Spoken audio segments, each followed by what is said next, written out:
Hello, আসসালামু আলাইকুম। ওয়ালাইকুম আসসালাম। কে বলছিলেন? জি আমি আফরিন।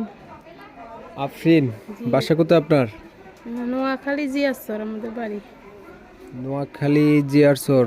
জি কেমন আছেন আফরিন? জি ভালো আছি। বাসা কে কে আছে আপনার? বাসায় মা নাই, মা মারা গেছে, বাবা আছে পঙ্গু, ছোট একটা বোন আছে। বাবা মা মারা গেছে না? জি মা মারা গেছে, বাবা অসুস্থ? অসুস্থ, 2-3টা রোগ ধরা পড়ছে। আপনার বয়স কত? আমার বয়স 19। 19 বছর বয়স। বিয়ে শাদী হয়েছে কি আপনার? জি না, হয় নাই ভাই। বাবা পঙ্গু, মা নাই, গার্জিয়ান নাই তো।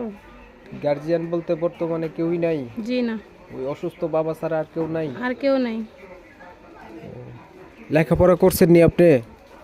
করছি ক্লাস 7 পর্যন্ত। ক্লাস 7 পর্যন্ত পড়ছেন, তো ইউটিউবে আইছেন কি চাইতেছেন?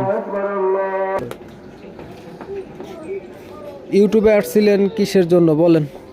ইউটিউবে আসছি, বাবাটা অসুস্থ, আমি ছোট একটা বোন আছে, আমি অনেক কাজকর্ম করতে পারি না, কারো বাড়ি দেশ চর এলাকা তো, কারো বাড়ি কাজ করতে পারি না, তাই কেউ যদি সহযোগিতা করতো, অসুস্থ বাবাটাকে চিকিৎসা করতাম, পাশে একটা লোক দাঁড়াইতো।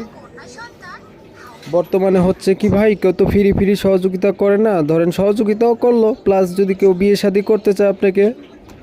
জি বিয়ে শাদী করতে চাই তো ভালো, বিয়ে শাদী বসবো। বুঝবেন? জি তো কোনো পছন্দ আসেনি, মানুষ কেমন হইতে হবে?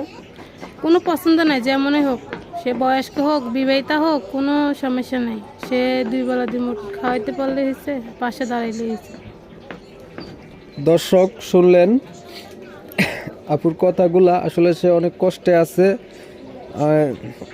এর জন্য উনি বলতেছে কোনো পছন্দ নাই, যেমনই হোক, শুধুমাত্র আমার দায়িত্ব নিলেই চলবে। তো দর্শকরা আপনার সাথে যোগাযোগ করতে পারে এমন একটা নাম্বার দেন।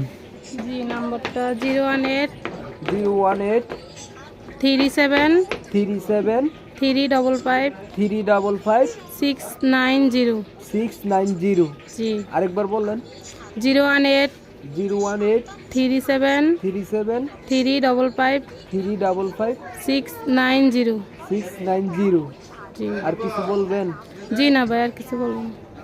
ঠিক আছে, ভালো থাকেন।